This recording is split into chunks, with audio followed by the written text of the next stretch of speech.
Всем привет! В этом уроке я покажу, как сделать нестандартную карусель на элементаре без использования дополнительных плагинов. Вот у меня есть такой макет. Заказчик попросил меня сделать в таком виде карусель. Так как в этой карусели, это интернет-магазин стеновых панелей, в этой карусели будут выводиться товары из этого магазина, поэтому для ее реализации я буду использовать виджет Loop карусель. Прежде всего нужно создать шаблон для слайда этой карусели. Переходим в раздел шаблоны, конструктор тем. Далее открываем раздел Loop Item. Шаблон у меня уже здесь создан, поэтому я вам сразу покажу, как это сделано.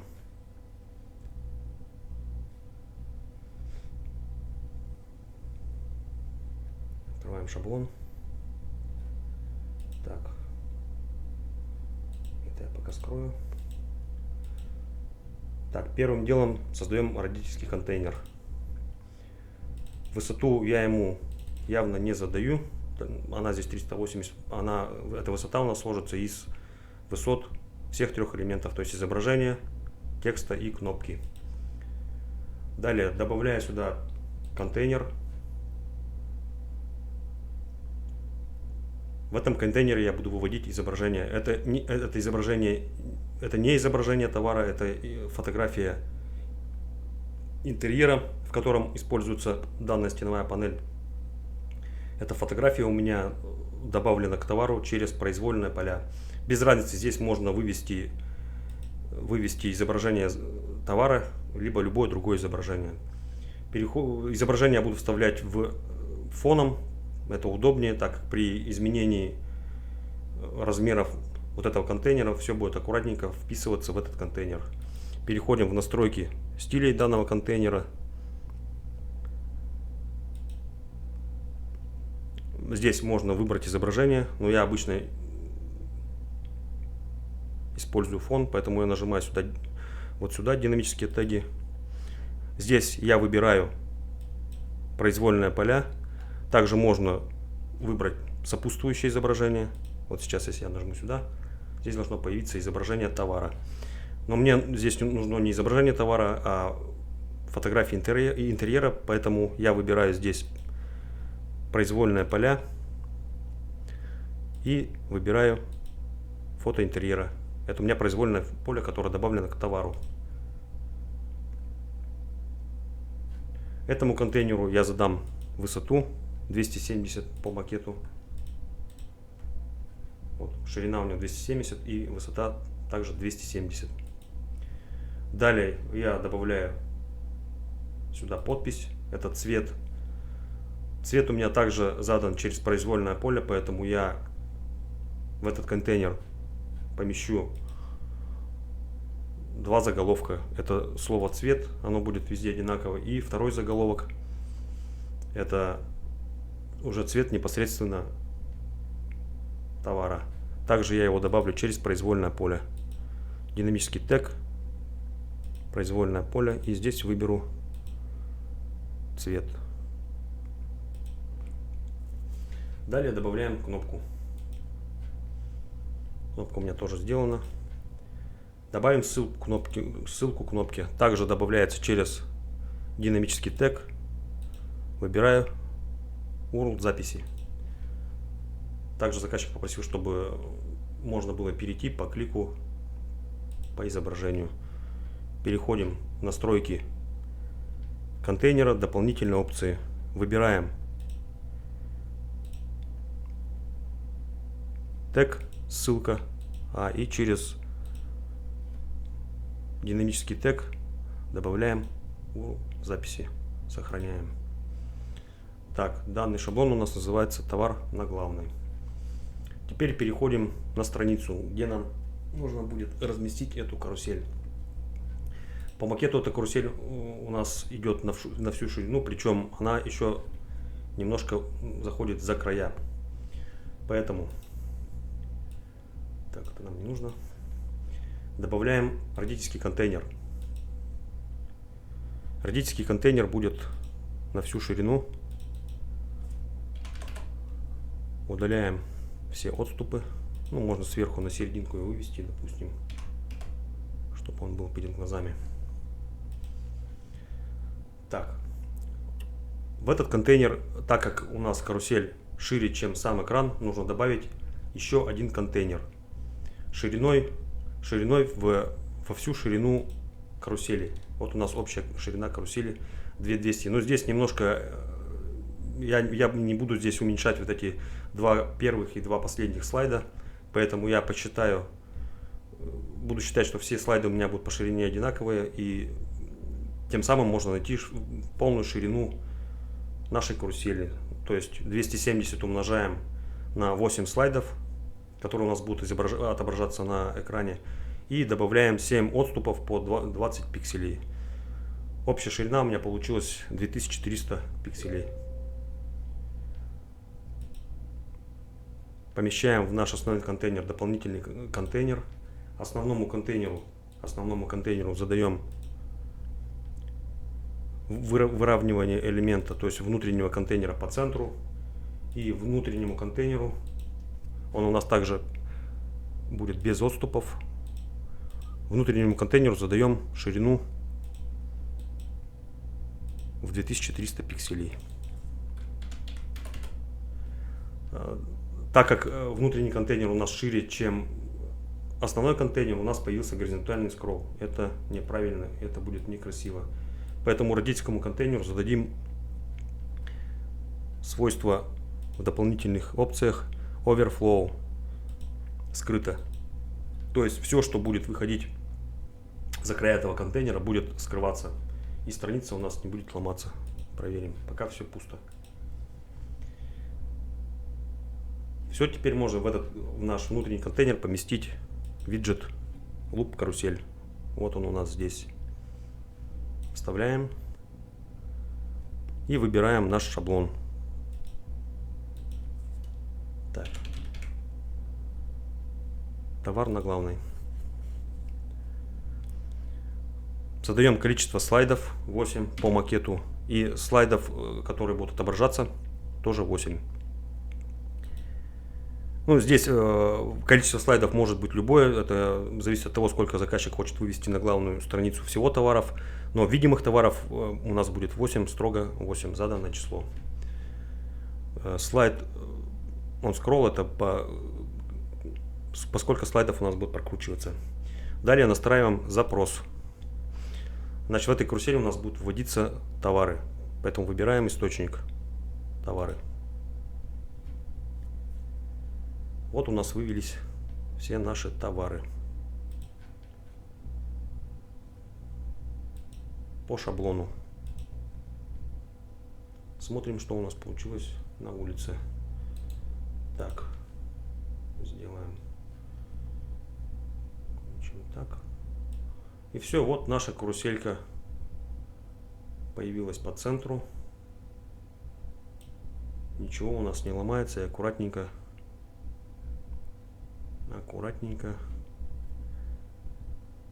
Если мы будем уменьшать размер экрана, она у нас стоит ровно по центру, и слайды как бы у нас уходят за края экрана. Далее, что нам требуется сделать дальше? Давайте разберемся с нижней навигацией, это буллеты так называемые.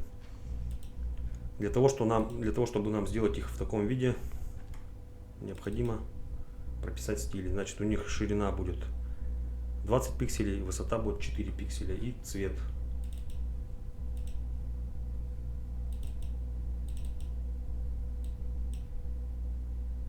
Так. Включаем инспектор.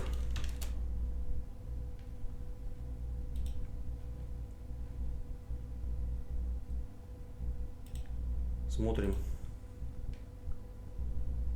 наводим этот буллет.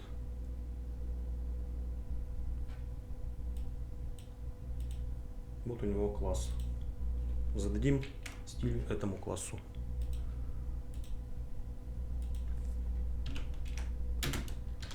ширину 20 пикселей. Так. Вот он. Высоту 4 пикселя. Также вот он принудительно. И радиус. Border радиус 2 пикселя.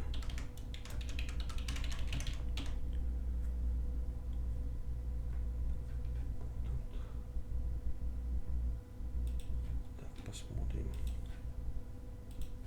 что у нас получилось.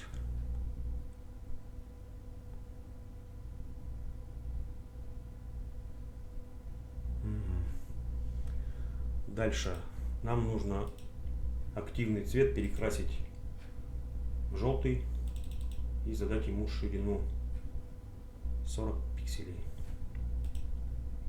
Так, посмотрим цвет.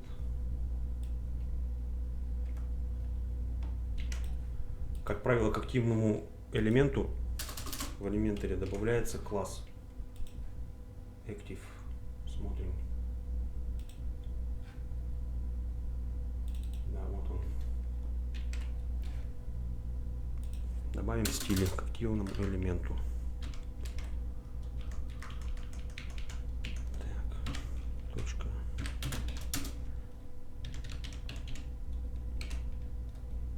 px.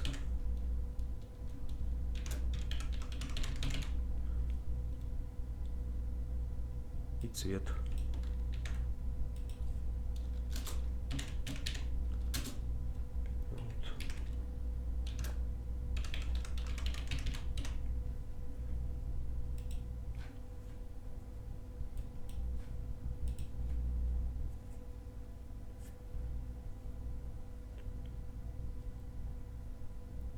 Как видим, у нас навигация стала как в макете.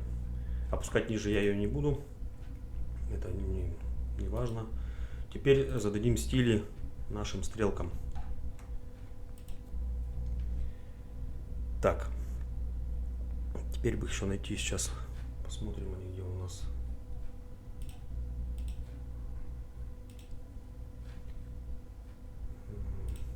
Не видно. Через навигатор. Карусель, стиль, навигация, цвет, допустим, черный. Где они у нас? Почему-то я их не вижу. А почему я их не вижу? Потому что у них задано позиционирование абсолютное, и они у нас скрываются за краями экрана, поэтому нужно немножко уменьшить масштаб, чтобы у нас полезла сюда, вся поместилась карусель. Вот они, наши стрелочки. Так, смотрим. Это у нас будет Elementor Swiper Button Pref.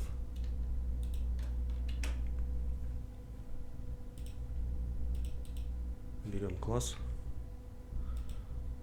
и задаем стиль. Стрелки влево. Так, первым делом нужно ее сделать так, чтобы она у нас была в этом месте. Чтобы ее, на эту стрелку поместить на это место, и чтобы она была всегда здесь зафиксирована, нужно нам применить стиль.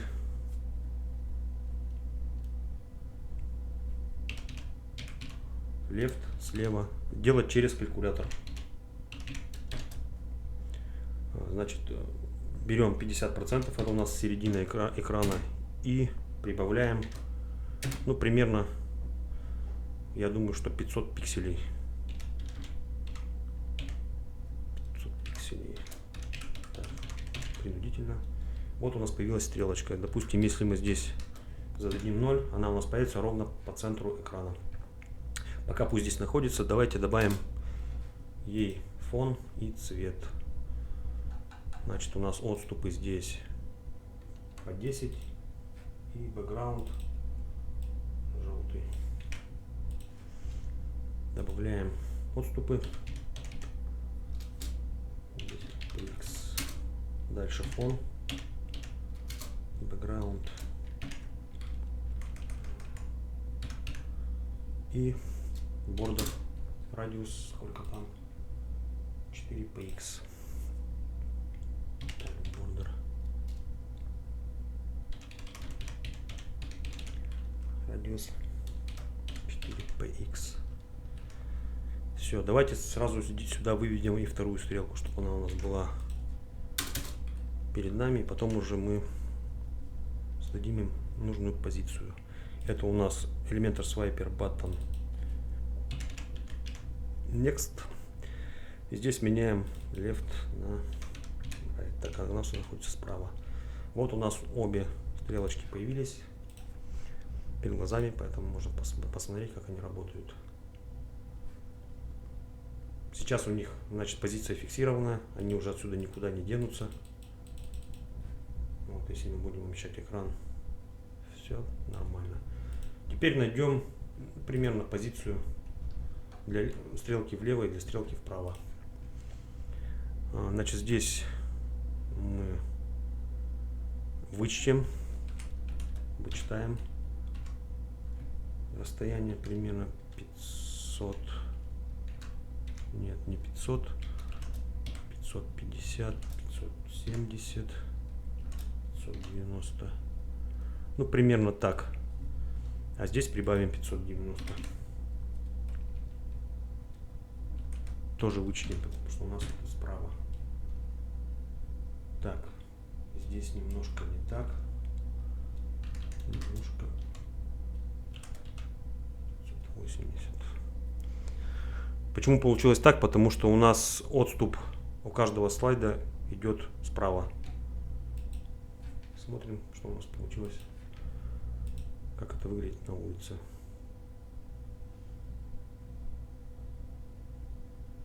Все, стрелочки у нас встали в нужные места. Ну, я бы сейчас еще их, наверное, поднял на серединку блока. Топ. X 140. Ну, примерно так. И вторую. Все, и все, что нам осталось сделать, это скрыть кнопки у первых двух слайдов и у последних двух слайдов, а также сделать прозрачность изображения 50%. Я уже не буду уменьшать размеры их, ну, чтобы вы поняли смысл. Так, для этого нам понадобится написать небольшой код на jQuery.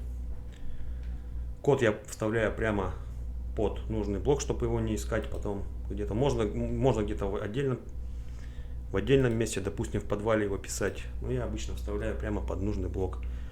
Блок с кодом должен располагаться ниже блока, которым мы хотим управлять, поэтому его помещаем сюда. Выбираем виджет HTML.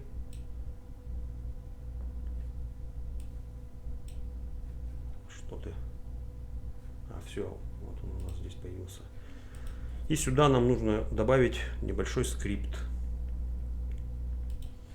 Так, вот у нас скрипт. Значит, кратко я пробегусь по этому скрипту. Значит, суть в том, как нам определить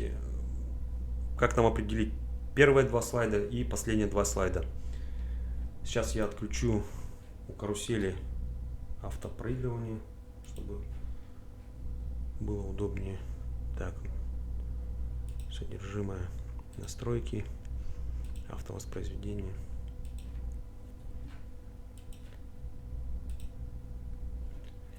Как правило, у всех каруселей в Elementor у первого слайда есть дополнительный класс Active. Смотрим. Вот у нас первый слайд. И вот у него класс Swiper Slide Active. Этот класс есть только у первого слайда, который мы видим на экране. То есть он никуда не уйдет. У каждого первого слайда, даже если это будет, допустим, вот этот слайд, когда он встанет на место первого, к нему добавится класс Active. Поэтому будем использовать этот класс для того, чтобы определить все остальные номера слайдов. Так, вот он у нас. Первому слайду активному мы создаем переменную, первый слайд. Также у второго слайда здесь тоже есть свой уникальный класс Next Slide, только у первых двух слайдов, поэтому я его тоже через переменную задам. Далее мы найдем шестой слайд после первого активного слайда. То есть вот он у нас идет первый слайд, и нам надо найти вот позицию вот этого слайда. То есть считаем 1, 2, 3, 4, 5, 6. Соответственно, нам нужен 6 и 7. По факту они являются 7 и 8 слайдом, но после первого они идут 6 и 7. Поэтому в коде мы находим его. У него будет значение 5, так как нумерация идет с нуля. И находим 7. Далее также находим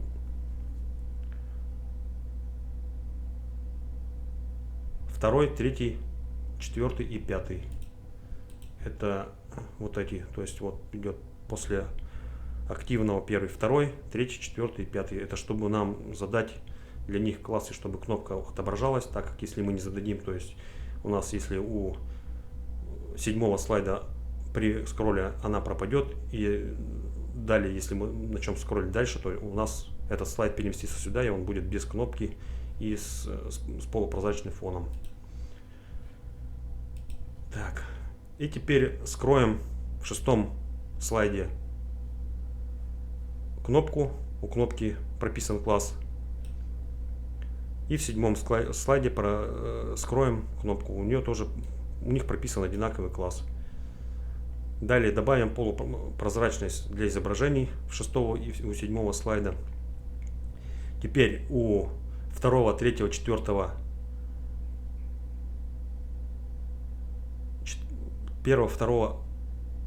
2, 3, 4 и 5 слайдов мы кнопки покажем.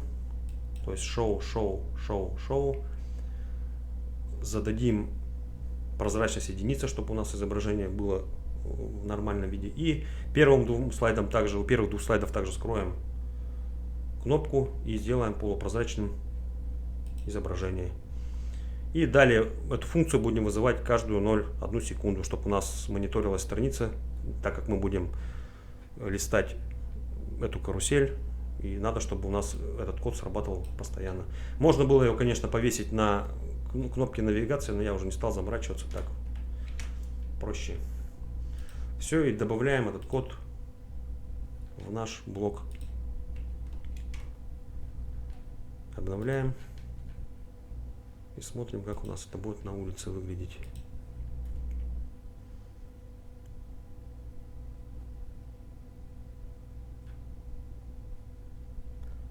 Так, почему-то первые 2 слайда у меня не сработали.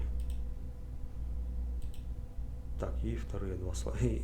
Вот об этом я и говорил. Так, почему не работает код? Почему не работает код? Так. В чем дело? В чем дело? Так. Обновлю код.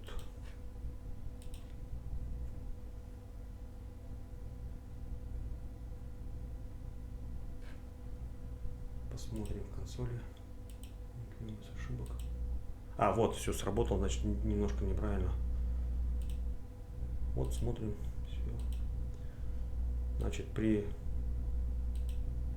скроллинге у нас у первых 2 и у последних 2 слайдов исчезает кнопка и изображение становится полупрозрачными. Каруселька у нас ровненько по центру. Здесь при достижении ширины экрана нужно будет немножко адаптивик ему сделать, примерно с 1200 пикселей, так как у нас позиции этих 2 кнопок заданы фиксировано, надо будет через медиазапрос для них новые позиции сделать. То есть чтобы при экранах меньше 1200 пикселей, они у нас просто прижались к правому и левому краю. Сейчас вот они уйдут за экран.